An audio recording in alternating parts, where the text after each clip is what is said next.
Selamat malam Jebret Tim. DPI Tengah Pekan balik lagi sekarang bersama Mardel dan pastinya masih barengan sama GeForce Fast Moving Automotive Parts punya Indonesia, dari Indonesia. Pokoknya semuanya selalu menemani kita GeForce. Jadi kalau pengen tahu promo-promonya silakan taruh di kolom komentar. Lo bisa tanya-tanya gitu kan ya.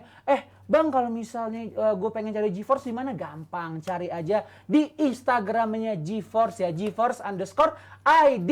Oke, tanpa berpanjang lebar lagi, di malam hari ini sudah bersama 3 pandit kita yang udah bersiap-siap untuk ngobrol-ngobrol dan juga udah bersiap juga kita ngomongin banyak topik. Salah satunya adalah Piala Dunia. Kita akan ngebahas dulu Piala Dunia nih. Bapak Aldi, Bapak Firzi, dan juga Bapak Koci ya, Bapak Justin yang kemarin baru siaran bersama Almiron ya. Aldiron kalau kata Koci. Oke, Coach dan juga Mas Firzi dan juga Aldi, kita ngomongin Piala Dunia untuk line up terbaru ya dari Brazil yang udah announce. Banyak pro kontra gitu kan, salah satunya adalah tidak dibawanya Bobby Firmino. Nah, dari lo dulu deh. Bobby Firmino. Iya, kalau nama Bobby kan emang udah lama nggak disebut ya di dalam tatanan di Brazil sana. Kalau dari September lalu emang media Brazil sudah mengatakan bahwa nama Gabsus itu yang sudah aman sebenarnya, walaupun dia nggak dipanggil di 2 persahabatan terakhir, tapi emang udah dari lama dibilang bahwa Cici suka dengan cara main dia, dengan penampilan dia, dengan intensitas yang dia bawa ke permainannya. Kalau kita lihat Firmino itu tuh terakhir main di Copa America ya, di Copa America 2021 final, dia itu nggak dipilih dalam 15 laga terakhir Brazil, persahabatan ataupun kompetitif. Jadi memang Cici ngeliat ada suatu perubahan di lini depan, makanya dia ngisi 1 slot lagi di penyerang dengan top scorernya Copa Libertadores si Flamengo, Pedro, 12 gol di Copa Libertadores. Jadi memang Firmino udah nggak dipanggil lagi dalam 6 skuad Brazil sebelum dia masuk. Sebenarnya dia sempat masuk lagi ya kedua laga terakhir sebelum Piala Dunia, tapi nggak diturunkan. Jadi memang ini adalah regenerasi lini depan lah, apalagi dengan Martinelli yang akhirnya dipanggil ya. Jadi kita lihat seperti apa keputusan ke depannya. Oke, Coach. Tapi kalau lo lihat kan secara, ya gue nggak mau ngomongin data ya, cuman dari kenyataan di atas lapangan Firmino juga lagi oke lah musim ini kan. Ya. Gue kalau jadi pelatih ya, gue akan lihat bukan nama besar, tapi gue akan lihat pemain yang lagi on top form siapa. Kita harus akui bahwa Firmino 2 tahun terakhir itu jelek banget di Liverpool. Tapi kita juga harus nggak bisa menutup mata bahwa musim ini dia bangkit lagi. Oke. Dan dia bermain luar biasa. Ketajamannya itu kembali lagi lah. Gue nggak tahu dia udah cetak berapa. Ya, 12 gol dari 19 laga musim ini. 12 gol dari 19 laga. Gue rasa top skor ya. Kalau untuk Liverpoolnya ya? Di Liverpoolnya maksud gue. Ya. Artinya ini pemain lagi, kenapa lu nggak bawa gitu loh. Nah itu kenapa tuh Coach? Bahkan Gabsus, fans Arsenal, Jor-joran kan Gabsus 9 laga nggak cetak gol. Walaupun dia punya kontribusi, dia bekerja keras, tapi memang lagi nggak tajam. Ngerti nggak? Jadi harusnya pelatih itu tidak lihat nama besar. Dan ini dilakukan oleh Van Gaal contoh. Van de Beek itu rutin dulu. Sebelum dia ke MU. Semenjak dia ke MU dia masih dipanggil loh. Cuman karena tahun lalu jarang main dan udah nggak dipanggil lagi. Selesai. Wijnaldum Nation League nggak dipanggil. Padahal dia kapten kedua. Oke. Akhirnya dia pindah ke Roma kan. Karena dia diancam sama Van Gaal. Kalau lu nggak reguler main, lu nggak akan gue panggil. Berkuain aja masih dimainin sama Van Gaal ya Coach ya? Berkuain main karena dia memang udah mau pindah karena jarang main di itu kan. Dia ke Ajax dan parameter pelatih harusnya seperti itu. Lihat siapa yang lagi on form, ya kan? Nama besar, namanya juga manusia, bisa aja lagi jelek. Gue kalau lihat pemain tadi yang ada Brazil ya. Line up depan terutama. Gue gak akan bawa Richarlison. Lu di kanan punya Rafinha sama Anthony. Rodrigo juga. Rodrigo. Anthony ada. Di kiri Vini sama Neymar. Martinelli. Iya, lengkap lah di depan lu bisa pasang Neymar sama Gabsus. Tapi Richarlison itu performanya apa? Di Spurs juga nggak selalu jadi starter. Jadi starter juga gitu-gitu aja. Masukin sebagai sub juga gitu-gitu aja. Sebelumnya di Everton nggak perform juga, gitu-gitu aja juga. Kenapa lu tidak bawa Firmino yang lagi on fire. Which is good untuk gue. Karena untuk gue Brazil bukan calon juara. Bukan dari Latin lah, pokoknya juara Piala Dunia Bukan. tahun ini ya. 4 besar. Dre, kalau masih mau taruhan. Jadi, oke, ini gue ungkapkan di Offside Duo sama Panji. Yang masuk 4 besar menurut gue, ini kan biasa. Kalau gue ngomong Suka itu dipelintir nih. direkam. Iya. Iya, direkam. Iya, direkam. Nanti kalau salah dihajar gue. Iya.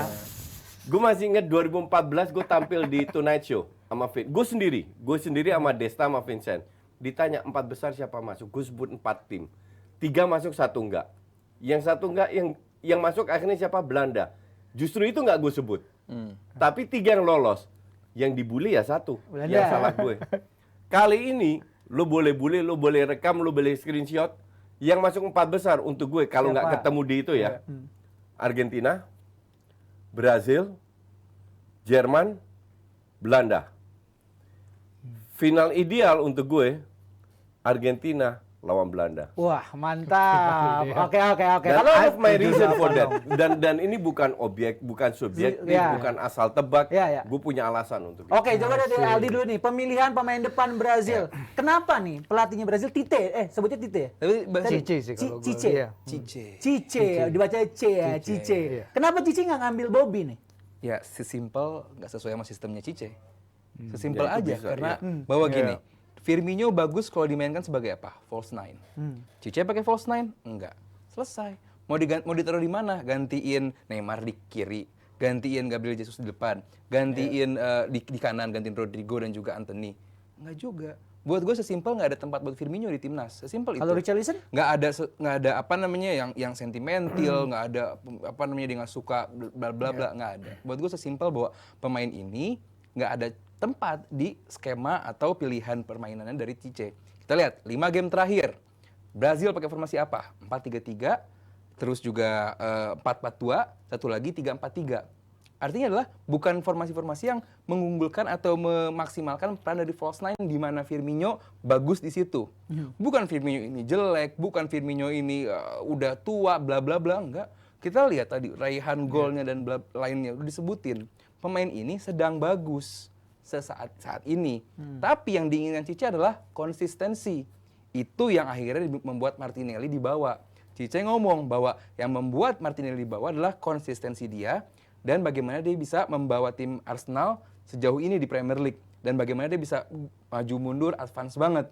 Itu yang membuat Martinelli dipilih. Tapi Firmino bukan dia jelek, bukan dia ketajamannya turun, enggak, bikin golnya banyak. Nah, Richarlison kenapa dibawa? Nah, itu dia. pertanyaan gue Richarlison kan tadi punya kan. tempat di tim Cice ini.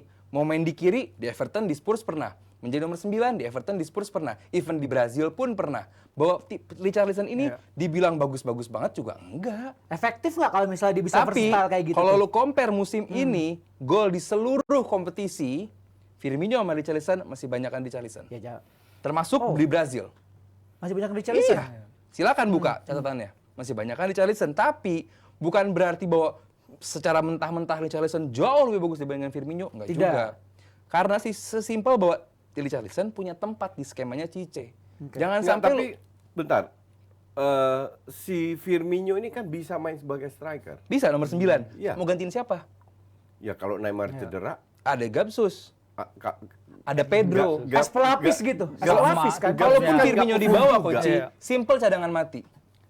Sesimpel cadangan mati, nggak akan dimainin. Percuma juga. Mendingan lu sekarang di Liverpool, lu bisa menyegarkan fisik untuk musim yang bakal panjang untuk Liverpool. Buat gue satu menyayangkan Firmino nggak dibawa. Cuman gue juga senang bahwa Firmino ini lagi bagus. Jangan sampai keganggu World Cup bla bla bla. Mungkin ini bakal menjadi World Cup terakhirnya Firmino dan lain-lain. Cuman kalaupun dibawa, gue yakin orang nggak akan dimainin juga. Mau gantiin siapa gitu loh. Sementara tim ini udah bagus banget, Oke, udah padu setuju banget. nggak Mas Versi dengan statementnya Aldi? Iya, dia kan dipanggil ke Piala Dunia Rusia ya. Dia main dalam 4 dari 5 laga di Rusia. 55 caps untuk timnas. Pengalamannya pasti akan sangat membantu Pengalaman itu masa sebenarnya. nggak mengaruh lagi. Betul. Mentalitinya lah gitu ini, kan. cuman yang menarik dari Cici adalah dia tuh nggak hanya melihat pemain-pemain yang main di Eropa ya. Karena the fact bahwa dia akhirnya memasukkan Everton, Ribeiro dan Pedro itu nunjukin bahwa liga lokal itu banyak nilainya di Ribeiro itu mata pernah main di dia. Eropa kan? Enggak, bukan. Itu Everton Ribeiro yang beda lagi, coach. Oh, yang ini enggak. Ini Oh, udah beda 3 lagi. tahun. namanya. Oh, Ini sama bukan murni- mirip. Namanya sama. Namanya sama. Jadi murni karena si Everton ini dengan penampilan Flamengo yang akhirnya juara Copa Libertadores ya, dia akhirnya karena Cici melihat bahwa nilai dari kompetisi domestiknya besar, makanya dia berani bawa Pedro ya, walaupun nggak teruji di Liga Eropa. Nah, oke, tapi kayak dia pernah main di tim junior salah satu Liga Eropa, tapi gue lupa tim yang mana. Cuman itu adalah lini depan yang menurut gue ya dengan kondisi yang sekarang dia kan datang, dia kan tur Eropa kan bulan lalu tuh, dia datang sempat ke laga Newcastle, dia sempat ke Liga Jepang Italia juga. dan lain-lain, dia ngelihat semuanya. Dan keputusan ini dia diambil dengan bukan hanya dia mengunjungi pertandingan, tapi dia juga datang ke beberapa figur-figur senior di timnas Brazil. Kayak dia ke rumahnya Mario Zagallo, dia ke rumahnya Rai, technical staff-nya Juninho Paulista dan lain-lain, Cesar Sampaio juga ngobrol sama legenda-legenda Brazil untuk nanya pendapat mereka. Jadi keputusan ini diambil setelah mendapat masukan semua sosok-sosok itu juga. Oke. Gitu. Jadi kalau lo lihat nih, panit-panit juga pada ngelihat, selain Richarlison, ke nama-nama tadi tuh setuju nggak sih dengan pemilihan dari Cice ini? Apa kecuali Richarlison ya, coach ya? Lo setuju nggak? Iya. Gue setuju karena memang stoknya ini. Lagi banyak juga kan? Gini. Kalau kita bicara soal pelatih ambil pemain dari lokal, itu gue bilang harus ada parameternya. Ini perbandingan apple to apple ya. Ya. Van Gaal ambil banyak pemain dari Eredivisie. Bukan karena mereka bagus, karena yang di luar nggak banyak stok. Beda sama Brazil. Brazil ini di luar di Eropa Ekspor. banyak stok. Dan kalau lu lihat selevel apa sih juara Libertadores itu? Kapan terakhir juara Libertadores menang World Cup antar klub? 14 years ago. Chelsea. Iya kan? Oke. Habis itu 14 tahun dibantai. Copa, gue masih inget. Gue waktu itu masih di TV One, gue masih inget tuh. Ini intermezzo ya. Iya, coach. Santos main. Produser gue, Wendy, which is very good guy, fansnya Brazil. Dia tanya, coach, Santos ketemu Madrid gimana? Ketemu Madrid waktu kok nggak salah ya? Gue bilang, Santos, iya kan ada Neymar. Selesai itu Santos. Atau Barca, ketemu Barca. Santos, sapu bersih. Setelah berapa tahun baru dia ngaku ke gue. Dia tersinggung digituin. Karena dia merasa Brasil ada Neymar pasti main bagus. Dan skornya berapa? 5-1. Baru dia bilang, iya ternyata lu bener ya coach. Brasil, come on. It's just Brasil. Brasil itu nothing di Eropa. As a club. As a club. Iya, ya. as a club. Iya, klub Brasil ya. Jadi mau Santos, mau Pratos, Paulo, mau apalah. Paulo lah, itulah. Ya. Nggak penting, karena levelnya masih jauh di bawah klub di Eropa. Oke. Pemain Brazil tuh hebat karena dia main di Eropa. Dengan sistemnya, dengan pelatihnya, dengan teman-temannya. Lu pikir kalau Vinicius Junior nggak main di Madrid, main di Sporting Lisbon atau apa, jadi kayak sehebat ini nggak bakalan. Ngerti nggak? Jadi untuk gue kembali lagi, mungkin Aldi benar dengan tapi untuk gue itu agak aneh. Which is good. Dan untuk gue tambah yakin Brasil nggak akan juara. Closing statement yang oke nih ya. Tapi kalau dari semua tadi kan kita ngomongin pemain depan gitu dia. Lo ngelihat kalau nggak salah 12 pemain IPL ya yang ada di skuadnya Brazil ya. 12 pemain. Nah, ini kalau lini tengahnya Brazil sendiri itu malah termasuk yang sedikit di bawah sama Cice ini. Iya, karena jelas sistemnya bahwa lu nggak perlu numpuk banyak pemain di tengah. Lu udah ada Paqueta, lu udah ada Bruno Guimaraes, lu udah ada Casemiro, lu udah ada Fabinho, Fred. ada Fred Fred, juga. ya, nggak usah dianggap yang itu ya. Udah banyak dong 5. Ada kam. Untuk formasi, untuk formasi yang cuma butuh 2 defensive midfielder Ya, ataupun 2 tambahan pivot, 1 central midfielder udah cukup dong gitu kan. Apalagi Piala Dunia ini kan bukan laga yang panjang. Lu 6-7 game juga udah sampai juara gitu kan. Iya. 3 ya quarter final 7 game selesai. Ya, 7. Ya, Iya to be kan? fair, emang Fred juga mainnya bagus sih kalau di Brazil. Iya, Jadi di Brazil mungkin ya. cocok ya. Nah, semua di mana main jelek? Cocok nggak tahu. Timnya Mardel kali ya. Itu maksud gua Enggak. Ini rasio. Bagus untuk Virsi, belum tentu bagus untuk gue. Ya udah kalau beda, dari iya. Mas Berti dulu kenapa lu bilang bagus Fred di Brazil meskipun ya kelihatan di lapangan oke ya. Iya, enggak, emang balance-nya yang dia bawa ke lini tengah Brazil dan Rasio. kerjasamanya dengan Casemiro itu oke kalau gue bilang. Dan this line Lawannya siapa dulu? Iya. Ya walaupun kalah juga di final Copa America. Exactly. Tapi ini akan menjadi platform untuk menopang apa yang media Brazil katakan sebagai super attack di lini depannya Brazil. Jadi kalau mereka mengatakan bahwa cara untuk Brazil menangin gelar ya adalah untuk overwhelm lawan-lawan mereka dengan penampilan para pemain di lini depan mereka. Nah, untuk itu mereka perlu suatu base foundation yang kuat di lini tengah. Yaitu kalau di Brazil Cukup kuat fondasi dihadirkannya- dengan pemilihan pemain tadi. Ya ini pemain yang udah dia biasa bawa. Ini pemain tengah itu mediocre semua, Iya. kecuali Casemiro. Ya. Ya Casemiro world class. Yang lain mah untuk gue mah nggak jelek ya, tapi dibilang bagus nggak Bukan juga. top Untuk level ya, Coach, ya? level bawah Iya, iya. juara.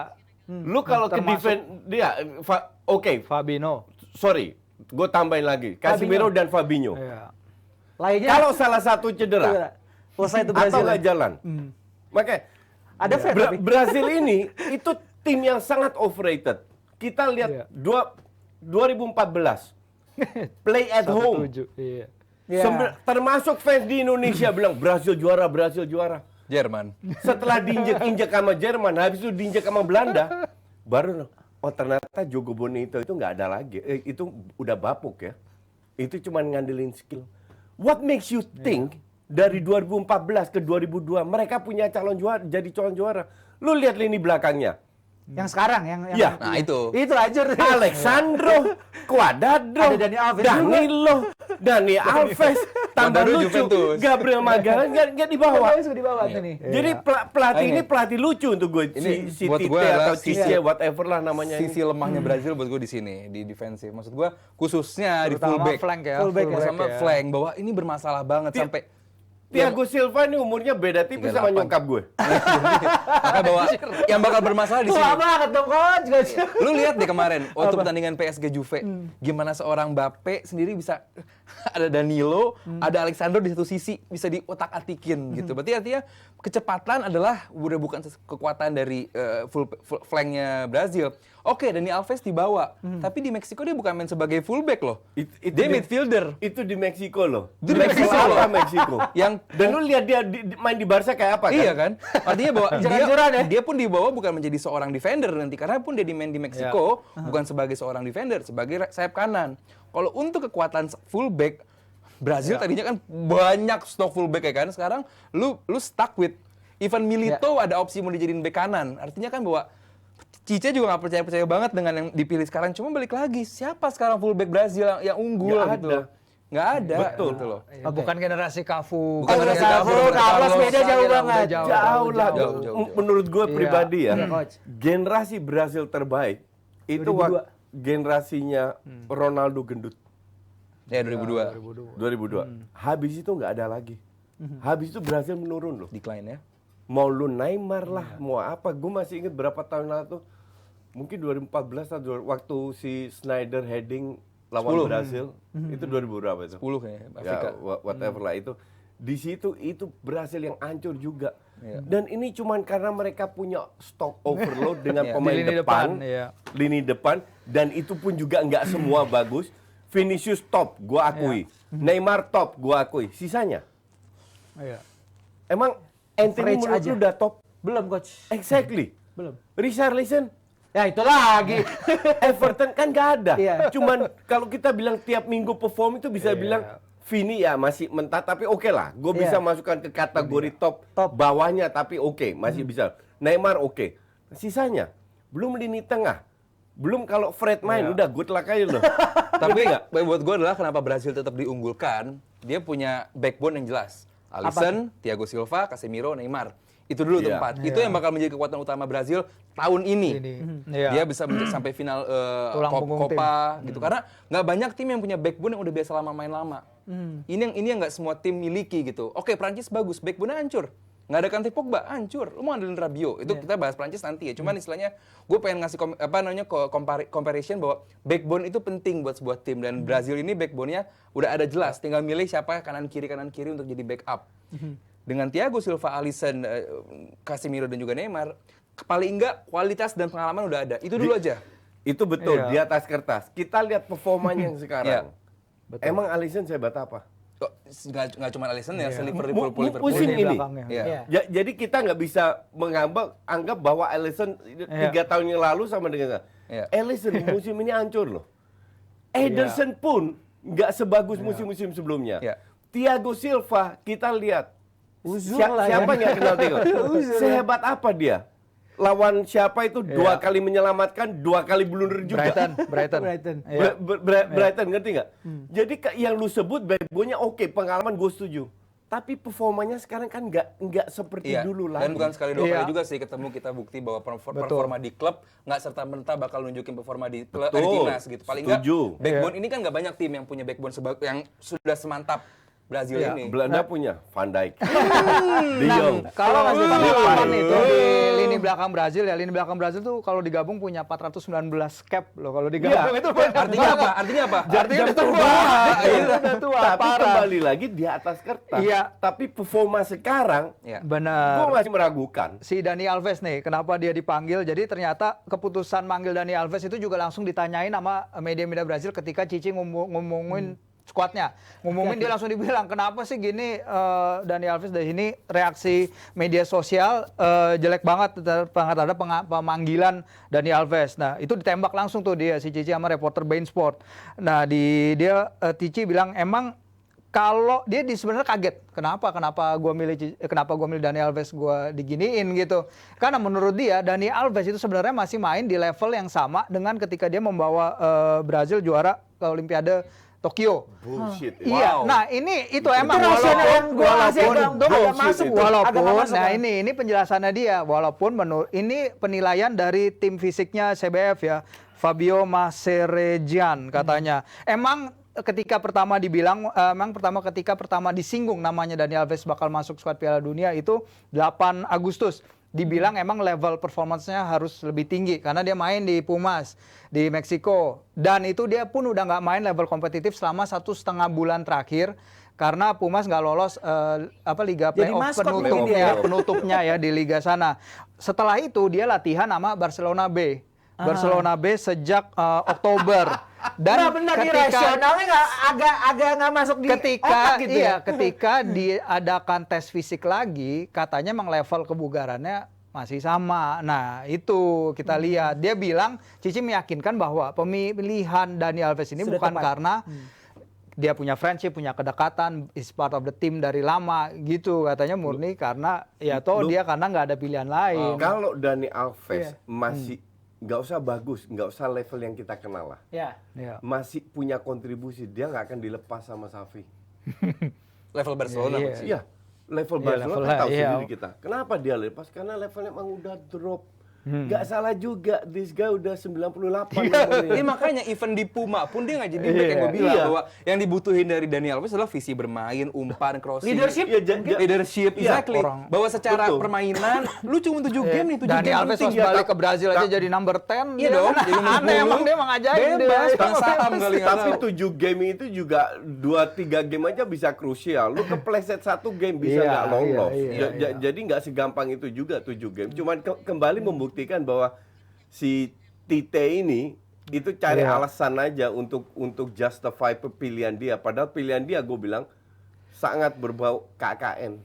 Balik lagi tadi kata Coach bilang bahwa ini pertandingan yang butuh 1-2 momen, makanya dia numpuk banyak striker yang bisa kill the game gitu loh. Bahwa lo nggak perlu backup di belakang, di tengah semaksimal itu. Ibarat kayak PSG dong. Iya, kayak PSG. Lu lihat PSG kemana? Iya, tapi istilahnya Tapi kalau misalnya dia numpuk pemain lu gitu dia, lo nyetak 3 gol tapi lo kebobolan 4 ya, you still lose the game. Tapi lo bikin 5 gol, lo menang. Kan? Bener. Tapi sekarang gini, namanya Brazil itu punya backbone-nya udah jelas gitu loh. Kalaupun dibilang Brazil nggak akan kemana-mana musim ini juga nggak akan gitu juga dong Coach. Bukan kemana. Gitu, juara. 4 besar masuk. Exactly, bahwa ini tim bagus, backbone-nya jelas. Nggak banyak tim yang backbone-nya jelas gitu kan. Ini punya materi yang oke. Cuman kelemahannya jelas banget di mana gitu. Banyak malah. Nggak banyak tim juga yang punya kelemahan yang nampak jelas di mana. Ini tim jelas. Pemilihan buat gue juga sedikit bermasalah gitu loh. Ada sampai Dani Alves, puncaknya lah Dani Alves kepilih. Pemain lu juga nggak dibawa Magalhaes ya. Nah itu juga. Tapi walaupun Gabriel Magalhaes nggak kepilih, itu masih mending. Karena opsi lainnya juga jelas. Marquinhos, Eder Militao, dan Thiago Silva udah lama main bareng. Bremer oke. Bremer gue nggak bilang jelek ya. Gue gak ada masalah sama Bremer. Buat pelapis bisa lah. Iya, masalah gue cuma di Danilo sama Alexandro, udah itu doang. Enggak, tapi Gabriel lagi bagus loh. Lagi bagus, wajar coaching. Untuk timnas kan dia milih yang udah lama main bareng juga dan lain. Itu buat gue Gue sih pengennya masuk timnas sih Gabriel, cuman Enggak, justru Coba, Coach. bagus jangan masuk. Iya, makanya Isaac Istirahat itu poin kedua aja. Buat gue. Arsenal ya sebagai fans Gue Arsenal. rasa Arsenal happy ya, Gabriel Iya. nggak lolos. Nggak Iya, nggak nggak dipanggil ikut. karena Nggak dia cedera pemain kelar. inti. Iya, Ya. iya. Liverpool happy, Firmino nggak dipanggil. Gue sih makanya gue bilang tadi bahwa happy. Iya. Jadi untuk gue sih dan gue sebagai fans Belanda, gue sangat happy bahwa Tite milihnya yang tuir-tuir itu. Tua banget tuh Brazil, serius. 34, 38, 31. Iya. Biarin aja ntar kita lihat selawak apa Brazil ntar. Oke, kita cukupi dulu untuk bahas Brazil. Kita akan bahas Piala Dunia sekarang yang gua ambil dari postingannya Coach Justin 2 kali posting soal Sepp Blatter ya. Buat Sepp Blatter ya. Ya. Gue Sepp posting Blatter. cuman gue ngasih tahu dia seperti apa. Iya. Itu dia ngomong, Iya bukan ngomong gue yang Coach, iya, ngomong. tapi itu menarik banget ketika poinnya dibilang it was a mistake gitu ya. Menjadi Qatar menjadi tuan rumah. Lo ngelihatnya kenapa bisa-bisanya tinggal hitungan hari dia bikin statement kayak gitu Coach? Itu gue pertanyakan. Nah, ya Oke? gimana guys? Jadi gue baca interview, gue cari tahu dong. Itu kan cuma statement di Twitter, gue screenshot, gue posting di IG gue. Gue nyari full versinya nih. Iya. Gue cari tahu apa. Jadi ini yang terjadi. Waktu pemilihan Piala Dunia Qatar, presiden UEFA dan lain itu kan punya suara. Platini dipanggil sama Blatter. Oke. Kan anak buahnya dong, Ya. ya kan? Lu pilih siapa? Dia bilang, gue pilih Iya, Amerika. Amerika. Platini bilang, enggak, gue pilih Perancis. Kok pilih Qatar. Qatar. Dari Qatar. Kenapa lu pilih Qatar? Karena dia udah tahu negara ini too small. Kan dia sebut, Iya. too small for such a big event. Iya. Ternyata Platini cerita, gue dipanggil sama Sarkozy. Sarkozy. Jadi Sarkozy sama Presiden Qatar itu meeting. Sarkozy Emir siapa, Coach? Qatar. Mungkin belum ada ini. Al-Thani. Sarkozy itu mantan Presiden. PM. Presiden dong. Waktu itu presiden. Ya, oke. Oh ya presiden. Mantan presiden dipanggil. Platini, gue lagi meeting nih sama Qatar, jadi tolong dibantulah. Tolong, lu kan punya suara Platini. Tolong lu lobby biar Qatar kepilih. Oke? Oh. Platini bilang ke Blatter, presiden gue suruh gue pilih Qatar. Terus gue harus ngapain? Oke? Akhirnya Platini ngelobi dapat 4 suara kan? Dan apa yang terjadi setelah dipilih Qatar? 6 bulan kemudian Qatar beli pesawat tempur dari Prancis seharga 46 miliar euro. Buset. Bener, Iya. bener. Bisa Itu yang terjadi. Selebar itu ya maksud gue. Ada tambahan lagi Ada. sebenarnya. Apa? Coach udah beres belum? Udah. Oke, ada tambahan lagi. Sebelum pemilihan, ini kita balik lagi ke Platini ya. Ada sebuah perusahaan waste management di Qatar. Waste management itu apa tuh? Limbah. Limbah. Pengelolaan limbah. Dia meng-hire anak dari Michel Platini untuk menjadi GM di Qatar. Wow. Apa Iya. itu? Nepotisme atau apa? Kenapa lo harus anaknya Michel Platini gitu? Dan begitu di-hire, terpilih 2010 atau 2012 gitu ya, kepilih Qatar. 2010.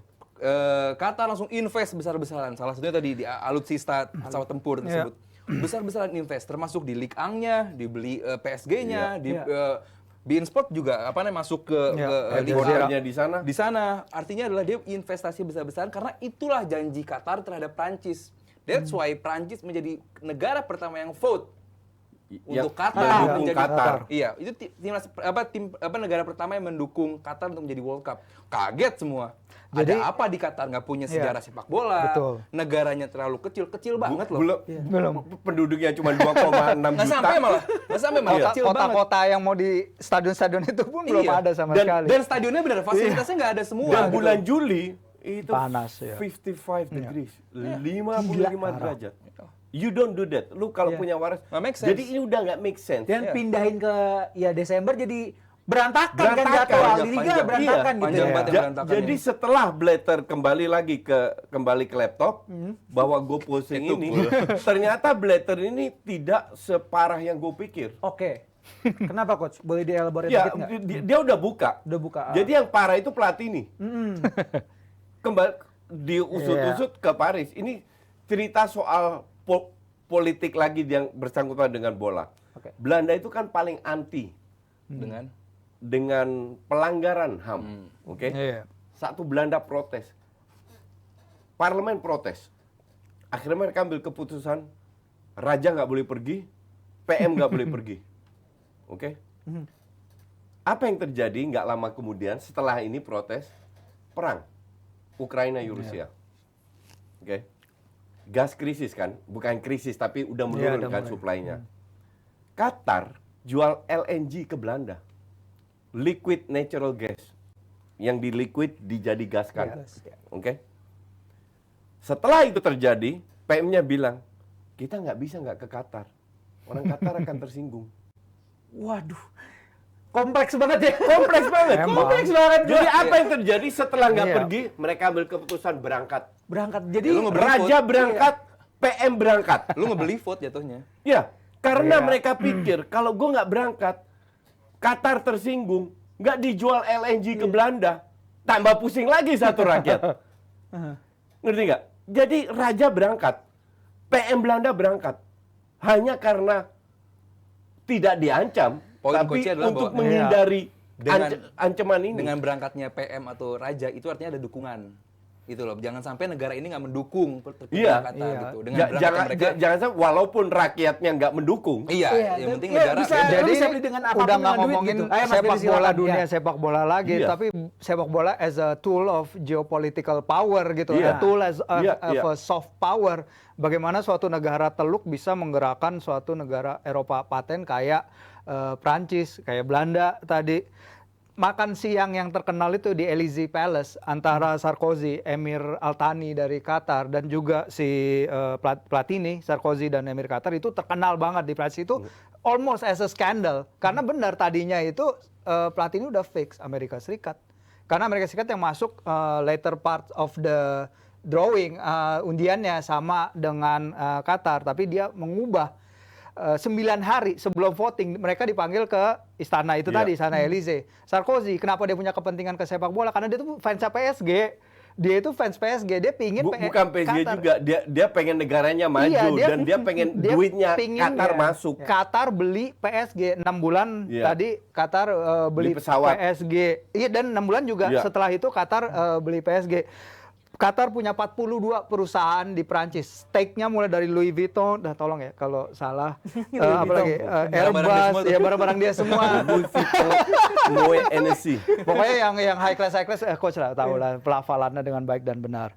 Dan Qatar itu merupakan destinasi investasi kedua terbesar Qatar di Eropa setelah UK. Jadi emang sepak bola ini adalah bagian dari soft power untuk investasi sebesar-besarnya di negara Prancis dan emang kayak gitu. Tambahan sedikit. Dikit kenapa boleh. kenapa Iya. Qatar pengen jadi tuan rumah? Dia pengen mengulang apa yang terjadi di Beijing 2008 saat mereka menjadi tuan rumah Olimpiade.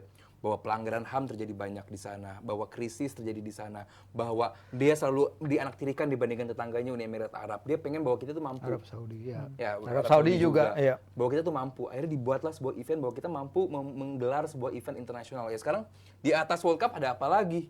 Ya. Udah paling besar dong World Cup gitu Ya, kan. World Cup sama Olimpiade. lah. Olimpiade. Iya, exactly, dan Qatar itu bayar mahal untuk event F1. Negara-negara Iya. teluk itu bayar Iya. mahal loh untuk F1. Yang Adidaya. tertinggi 50 Gede juta banget. euro untuk 1 tahun. Kalau gue lihat ya, Apa, Coach? Qatar ini sirik sama Dubai. Emang. Qatar ini sirik karena di mana-mana, Orang di ke Dubai. Belanda, orang liburan ke Dubai. Ya. Always Ya, Dubai. Nggak ada yang lebih ke Qatar. terbuka, Performanya iya. orang tuh Dubai gitu ya. Jadi mereka mau invest sekarang, mengajak orang datang melihat Ya. Qatar bahwa kita itu nggak kalah lawan Ya. Dubai. Dianaktirikan selama ini. Iya, biar kedepannya itu justru mereka terlalu kecil. Kalau gue bilang mereka nggak sadar. I mean, yang diperhitungkan ke Doha aja sekitar 280.000 fans. Kamar hotel di Doha cuma 80.000. Ya. Jadi lu boleh sok-sokan kayak Dubai, tapi Dubai Nggak lebih sih, smart, iya. ngerti nggak? Dan orang ke Dubai nggak ke Qatar. Gue pun, Dubai lebih gue pernah ke Dubai. Dan kalau lu tanya gue, apakah gue kembali lagi ke Dubai? Iya, gue Akan nggak balik lagi gue ya? happy aja waktu di Dubai. Kalau lu tanya apakah gue kembali ke Kanada? Enggak, gue nggak mau. Oke, Oke. ke Dubai gue masih mau kembali. Siap, Dan Bos. Qatar maunya seperti itu. Tapi gue Iya. bilang enggak Selesai. masih panjang. Oke. Selesai Tapi ya Anda ya kalau Piala Dunia di Amerika mungkin coach yang paling pertama berangkat langsung ke sana ya. Ya udah, kita akan lebih panjang lagi bahas Pildun di next episode dari DPI dan kayaknya sih emang bener ke Amerika lebih banyak pilihan gitu. Tapi kalau ngomongin soal Pildun, nih ada yang berangkat juga ke Pildun nanti. Siapa mereka? Ini dia. selamat datang di World Cup Commentator Challenge sponsored by CAF. Kita lihat ke mulut di depan gawang masih dihalau dan tampaknya ada handsball tadi. Gue makanya tadi gue berusaha untuk nutup gini. Gue nggak mau ngeliat muka lo dulu gitu loh, gue tutupin. Zidane melewati. Apa yang terjadi kita lihat. Zidane berhenti dan Arbito. 6. Oke, berarti lo adalah itu 9. Oh, kebalik. Maaf. Akhirnya ada yang berkualitas yang selama ini tidak banyak diketahui orang lolos ke final. Ya. Tapi gue kok tidak melihat itu ya, Ri? Wow, kritik pedas sudah dilancarkan. Kali ini melawan Meksiko, sebuah save. Baik sekali Ochoa. Kita kali ini melihat bagaimana sebuah Tepuk tangannya luar biasa sekali. Joko, semua gol yang sukar dipercaya akan menjepret gawang Swedia. Ini yang gua pengenin dari tadi gitu loh. Kalian tuh tampil. Oke, ini dia penentuannya. Pemilik poin dari 62 adalah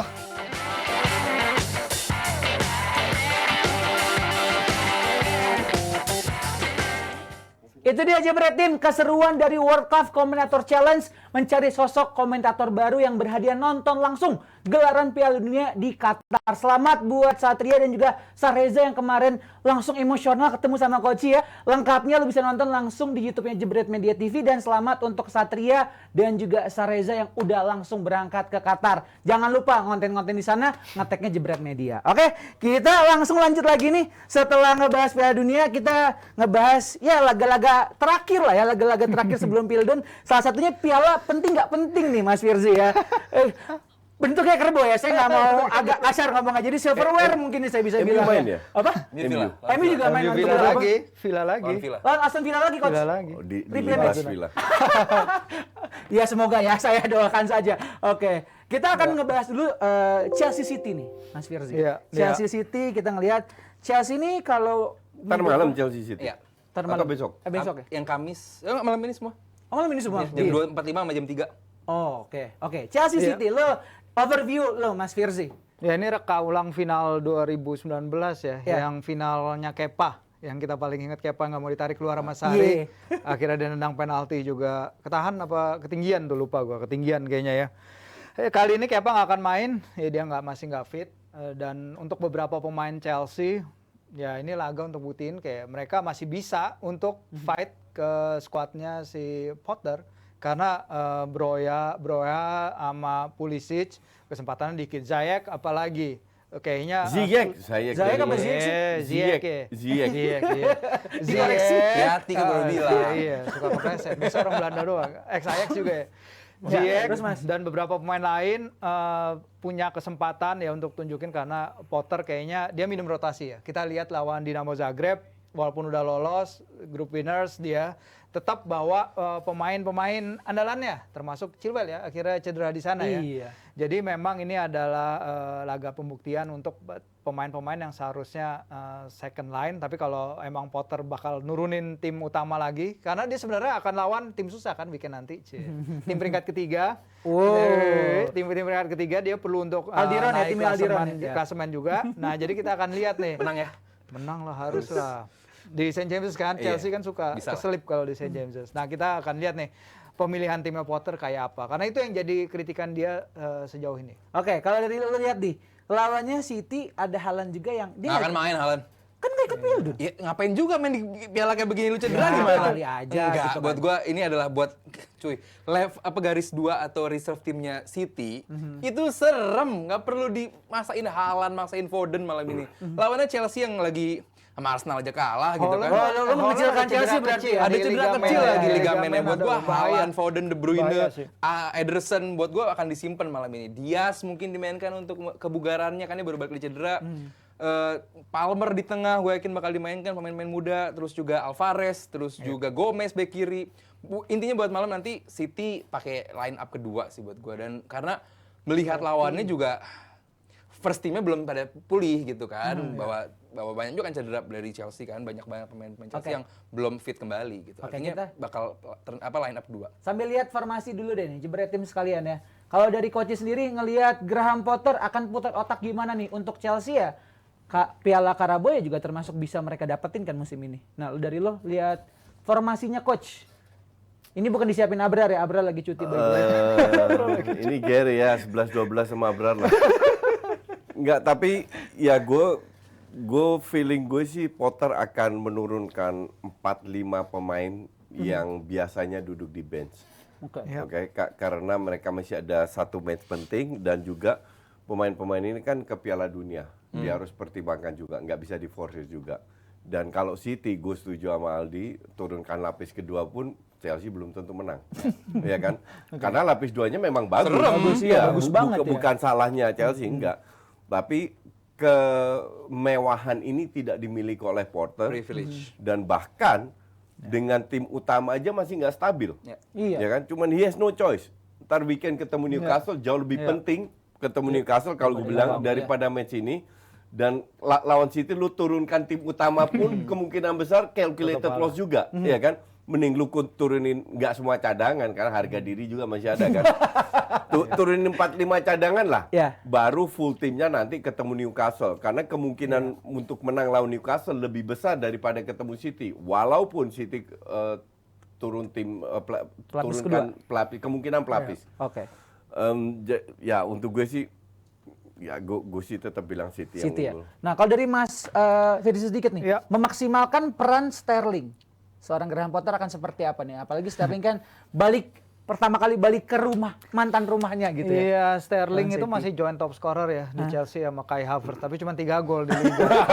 Kacau kan? Wah, nih. Sebagai tim Chelsea nyetak 17 gol. Holland sendiri udah 18 gol. Gokil, Jadi iya. emang ada Sama kayak MU dong.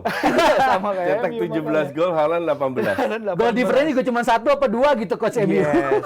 Nah, ini masalahnya bahwa going forward dia masih punya banyak banget masalah yang harus ditekanin ya. Walaupun emang sebelum ketemu Brighton kemarin kan dia lumayan ya 9 laga nggak terkalahkan. Tapi it's a team in progress. Sterling juga disuruh main wingback lah, disuruh main posisi yang dia nggak familiar, dia disuruh bertahan. Dan Potter sendiri udah bilang emang Sterling ini jujur dalam menilai performansnya, aduh gue masih bisa lebih baik lagi dari sekarang gitu.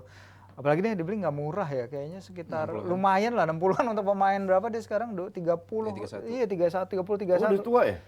Nggak sadar. Udah mulu karena startnya di early banget dari Startnya 17 tahun dari 16 Neymar tahun. udah kena kepala 3 ya. Udah tua Coach. Udah tua ya. Iya, dan Potter bilang dia timnya main 13 pertandingan dalam periode 6 pekan, 8 laga tandang, ada efeknya ke pemain-pemain. Chelsea Main doang kan yang mentally gitu ya? dan Yang lainnya yang enggak. lainnya enggak. Chelsea doang Dia ya? Oh iya. Jadi biasanya boleh excuse gitu. gitu karena Chelsea doang yang main Jadi memang iya dia is in trouble dan dia harus ya buktiin gitu. Sayangnya emang hasil undiannya suwe aja buat dia gitu. Langsung ketemu City. Tapi kita lihat kan di beberapa pertandingan Piala Liga kemarin ada beberapa cup upset ya kayak Elkan, timnya Elkan menang lawan Brentford. Jadi memang ya harus hati-hati keselip juga nih. Iya, oke. Itu untuk dari Chelsea sama City. Kita akan sedikit ngebahas buat MU deh, Di. Tapi Arsenal dibahas ya. Arsenal, lihat dulu rundown ya. Apa MU? MU, lu lihat apa yang harus Arsenal nggak perlu dibahas. perlu ya? Nggak perlu. Kan enjoy the moment aja. udah fix. Nggak ada masa dengan squad Brighton loh. itu aja. Aduh, mau Brighton, mau berapa lah. Sudah semakin pede. Ngeri. Arsenal Jumawa. Fans Arsenal jangan kayak Coach ini Jumawa banget. Bukan nggak jumawa karena Arsenal mau bahas apa? Karena yang ditulis itu aja, Lagi karena punya itu line-up aja kedua. nggak ada yang dibahas. Jumat ya, Jumat. Iya, jadi gue setuju mending bahas MU. Itu banyak yang dibahas. Lucu-lucu lagi. Iya. Gimana Ten Hag? Biar Kenapa? mengantisipasi good evening nih. Ya, meskipun ini title-nya evening jilid dua. Piala Carabao lah gitu deh. Pasti pemilihan pemain dulu nih yang bakal Revenge gua match perhatikan. Ini harus revenge dong cuy. Lu lagi progres, lagi lumayan oke MU. Iya dong, lagi lumayan oke dong MU. Cadangin Ronaldo kali ya. Iya nggak? Ya itu dia. Ngapain dimainin lagi kan gue udah berkali-kali bilang. His time in United is over. Dan tiap kali main jeblok. Iya. Timnya jelek. Pertama kali jadi kapten kalah telak sama Aston Worst Villa. United Iya. captain ever. Wah, parah lu. Fans Iya, MU iya, yang iya. ngomong, bukan gua. Oke, iya. Dan Gua nyampein doang. Iya. Martial punya banyak untuk ditawarkan sejauh ini. Kenapa nggak jadi starterin dia? Kasih waktu, kasih Dicoba kepercayaan, gitu ya. dicoba. Daripada lu yang kayak begini Ronaldo, malam ini gue yakin Martial bakal Martial udah fit, udah ya? Udah fit. Udah fit. Bakal dimainkan dan banyak yang bisa diharapkan dari pertandingan tersebut. Garnacho pasti bisa dimainkan juga di kiri. Van de Beek. Loh, jangan dong. Ketawa lo kalau Nggak fair. pas ngomong Van de Beek. Gue bukan fans Belanda, cuman kalau lu nilai Van de Beek jelek gara-gara satu game kalah sama Villa ya lu bukan fans bola namanya. Nggak fair, bener. Lah iyalah, Van de Beek Betul. Dan dia tuh dicuekin juga sama temen-temennya, nyaris nggak dapet bola loh. Iya, kemarin gue liat gitu Iya. Coach, ya. Iya, Maguire bakal main nanti malam juga. Jadi striker? Dubravka juga bakal dimainkan. Intinya kalau United sampai nggak rotasi. Garnacho dimainin. Tapi di Liga Eropa juga United full tim. Ya United Eropa. Ini lu mau compare Europa League sama Capital ya apa ke Carabao. Ini Piala Ciki. Iya gitu. Gue yakin malam ini line up kedua juga United memaksimalkan Elanga di kanan, juga Dubravka di belakang. Tapi Martinez pasti dimainkan karena Martinez dimainkan nggak dimainkan ada bedanya MU. Jadi dan buat gue Martinez ini pemain yang sangat amat pembelian yang luar biasa bagus buat Kiper United. cadangannya siapa? Dubravka dari Newcastle. Newcastle. Oh iya, yang udah Nggak tahu. 40 plus juga kan? Masih lumayan. Itu Ya, United buat yang gue ketua. line up kedua ini Enak. bakal dimainkan. Nah, kalau dari coach sendiri ngelihat yang kemarin kalah sama Aston Villa, yang sekarang nih gimana nih ngeraciknya Ten Hag? Kalau dari kacamata lo coach? Kita jarang lihat MU bermain seburuk itu di bawah Ten Hag. Iya. Oke, memang MU berapa kali ugly win, tapi trennya kan naik. Ya. Nah, gue rasa kalau gue jadi Ten Hag ya, gue nggak mau bahas strategi. Tapi lo akan bahas apa? Gue akan bahas, kalian udah ditampol muka lu sama Aston Villa, sekarang lu balas dendam. Itu aja cukup. Tunjukkan kalau punya harga diri. Oke. Nggak usah pakai taktikal yang aneh-aneh. Karena fighting spirit itu nggak ada, lu tunjukkan sekarang. Kalau agresif dari awal, ditelan itu Aston Villa. Dan itu yang gue mau lihat. Gue akan bilang ke pemain begitu. Sistem udah ada gitu coach. Siapapun yang diturunkan Iya. ya. Main sistem seperti biasa, tapi justru lack of fighting spirit itu nggak kelihatan lawan Aston Villa.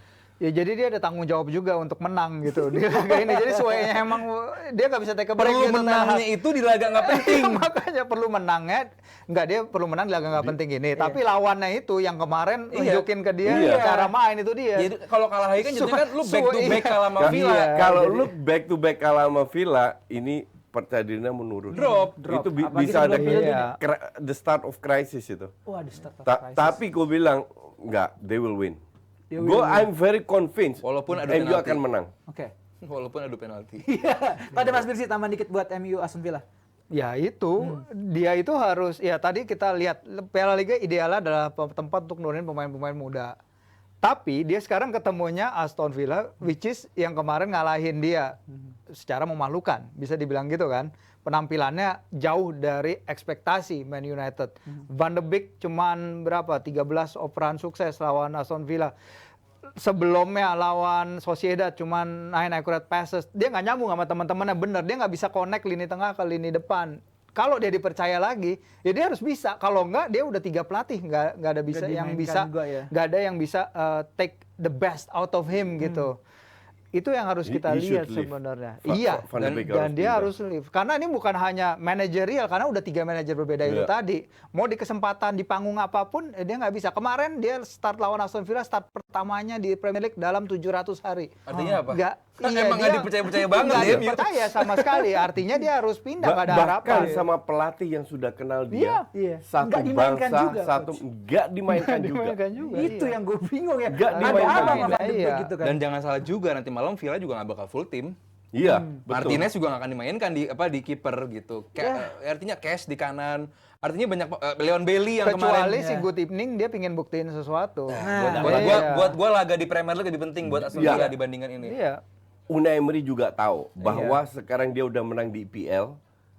Dia itu bukan orang yang, menurut gue ya, dia itu very professional. Dia nggak peduli menang lawan MU atau kalah lawan itu cuma 3 poin. Ngerti nggak?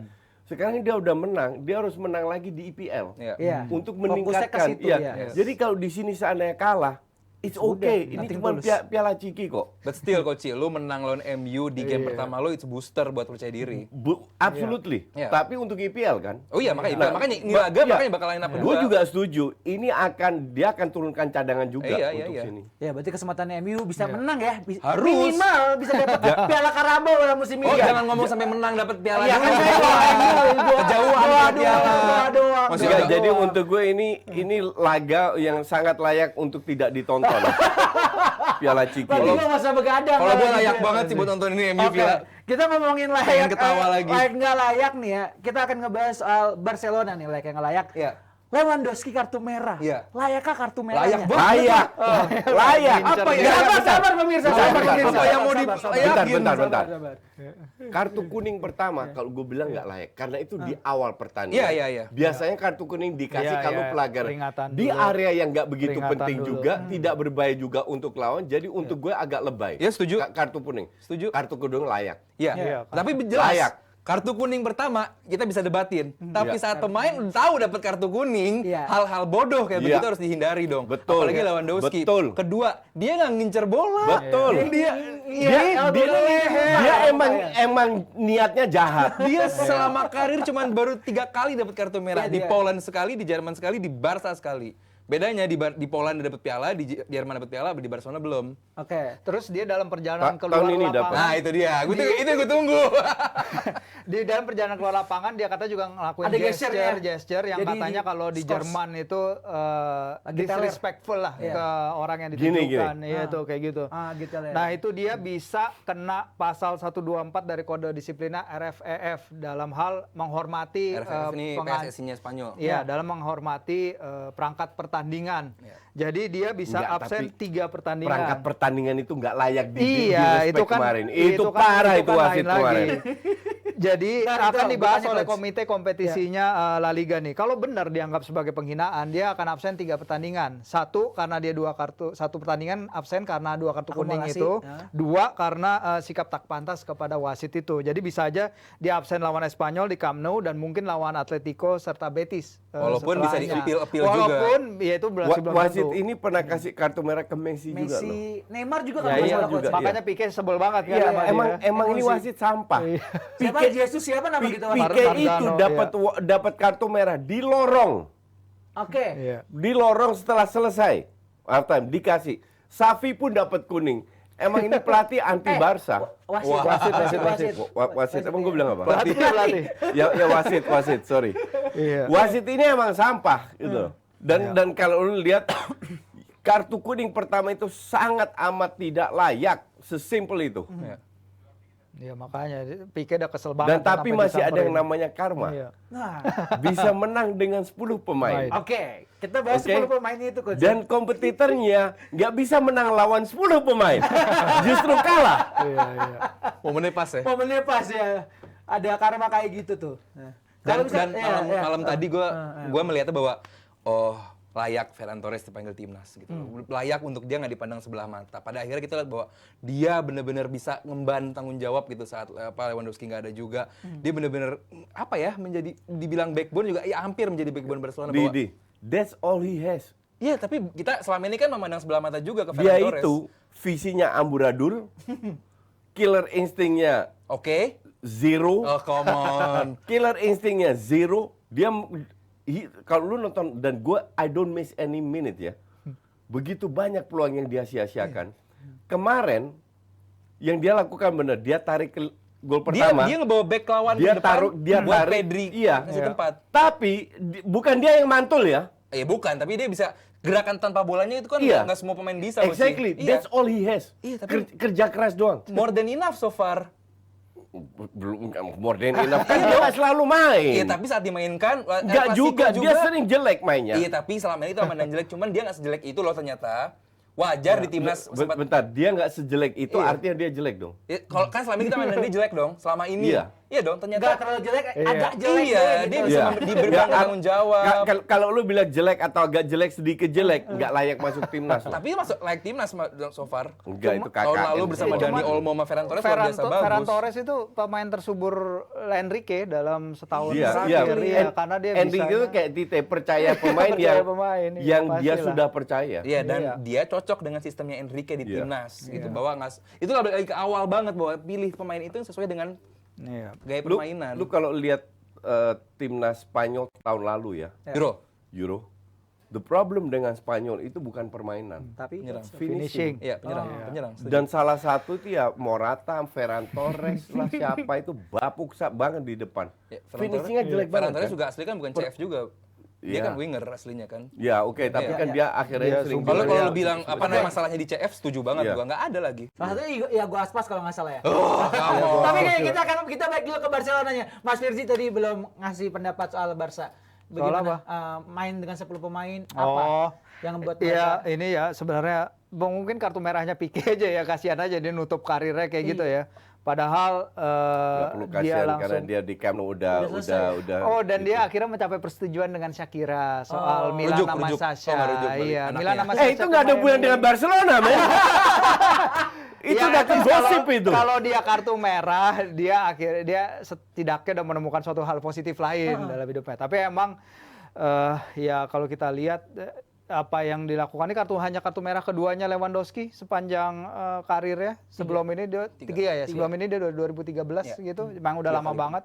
Ya kalau mau dibilang dia bukan pemain kayak gitu, tapi kemarin dia ngincer Ya, tapi pemainnya, itu kemarin jadi ya stupid. udah. Kenapa ya sampai begini di Barcelona Nggak Lewandowski? mungkin dia di Ada Lewandowski di Barcelona nggak gitu. mungkin dia Iya, di iya. provokasi. Bahkan Iya. kemarin salah satu pemain yang jelek, which is Pedri. Pedri itu mainnya babak pertama Osasuna bisa ngobrol-ngobrol karena Pedri itu jelek banget walaupun dia cetak gol. Oke. Iya. Dan akhirnya ya lu lawan 10 orang loh. Ya. Ngerti nggak? Lawan 10 orang pun Barca masih bahkan unggul ball possession. Ya. Dan si Osasuna itu bukan kayak Fulham. Ya. Lawan 10 orang parkir bis. Iya, Osasuna itu nyerang, ngepres. Nah, Bang lu bisa menang untuk gue sih luar biasa. Apalagi tetangganya lawan 10 orang kalah. Nah ini tetangganya ini nanti di laga terakhir sebelum Pildun ya Kak? Berarti ya Mas Firzi ya? Kadis ya, lawan Kadis ya Madrid ya? Ya. Ya. Lo ngelihatnya gimana nih? Madrid harus ngapain? Ya. Apakah menyimpan tenaga atau jor-joran? Oh, terakhir sebelum ngomongin Pique kartu merah, tadi kan Pique mau diturunin ya Mas Hafi, last dance benar-benar. Tapi akhirnya dia memberi kesempatan kepada Chadi Riyad. Itu adalah debutan ke-7 Xavi sejak dia datang tahun lalu. Jadi itu silver liningnya lah. Tapi kalau kita ngomongin sekarang ke Real Madrid, salah satu sorotan di laga itu adalah Vini ya. Vini yang nggak bisa nyelesain satu dribble pun, hanya 2 sentuhan di kotak penalti, penampilannya disorot dan ya untuk dia seharusnya mau berangkat ke Piala Dunia, seharusnya memang dia nunjukin performance yang lebih bagus. Jadi ngomongin Di- mentality di- ya. Iya. The problem dengan Madrid itu udah berkali-kali gue bilang. Pada saat Benzema, Kroos, Modric main, Iya. sorotan attention pemain publik itu ada di 3 pemain ini. Iya. Vini nggak ada beban. Vini main jelek, oke masih ada Benzema. Itu yang disorot. Pada saat nggak ada Benzema, nggak ada Modric atau siapapun Dia kena pemain spotlight itu, ya. Vini yang di spotlight. Iya. Dan spotlight artinya beban. Dan Kita lihat lawan contoh kedua Rodrigo. Rodrigo tahun lalu pada saat jadi masuk sub keren banget mainnya kan. Bagus banget. Giliran starter. Sekarang jadi starter dengan tekanan Tchouaméni, Camavinga. Itu kan yang selalu gue kritik. Dan fans Madrid nggak bisa terima. 3 kali Madrid kehilangan poin. Pertama kali seri, nggak ada Modric. Kedua kali seri, nggak ada Benzema. Ketiga kalah, nggak ada Kroos, nggak ada Benzema. Oke? Terus lu berharap Modric, Kroos sama Benzema tampil terus? Impossible kan? Makanya gue bilang blunder jual Casemiro. Blunder besar jual Casemiro. Tapi Ancelotti kan sangat sombong, arogan. Kita nggak butuh pemain. Kan apa yang gue bilang? Gap antara pemain tua sama pelapisnya, Gua sama Aldi pernah debat, itu terlalu jauh. Aldi nggak setuju karena Pedri itu exception. Oke. Dan lama-lama akan kelihatan bahwa gue benar bukan Aldi. Karena yang Time will tell. karena yang mereka butuhkan adalah pemain yang sudah siap seumur 26, 27, 28. Iya. Nggak fair juga terhadap pemain muda ini, Tchouaméni, Valverde, Rodri, Camavinga, bahwa mereka harus tampil terus. Tchouaméni emang saya apa? Masih jauh di bawah Casemiro. Iya dong, Iya lu kan? compare sama Casemiro. Exactly. Tapi dia dimainin terus karena nggak ada pilihan lain. Nggak ada pilihan lain. Ngerti nggak? Jadi gue sebagai fans Barca, gue bilang lihat fans Madrid lihat ntar siapa yang benar. Oke, Aldi, Madrid, Cadiz nih. Sebelum kita sudah Gini, tadi menurut Firzi bilang bahwa sebelum World Cup lo harus memberikan yang terbaik bla bla bla. Buat gua ngelihat, dan ini beberapa kali gua ngobrol juga sama beberapa pemain di Inggris bahwa nggak semudah itu, bahwa saat lo menuju event internasional fokus lo cuma satu, nggak cedera. Oke. Ya, Fokus lo betul. cuma satu, nggak cedera.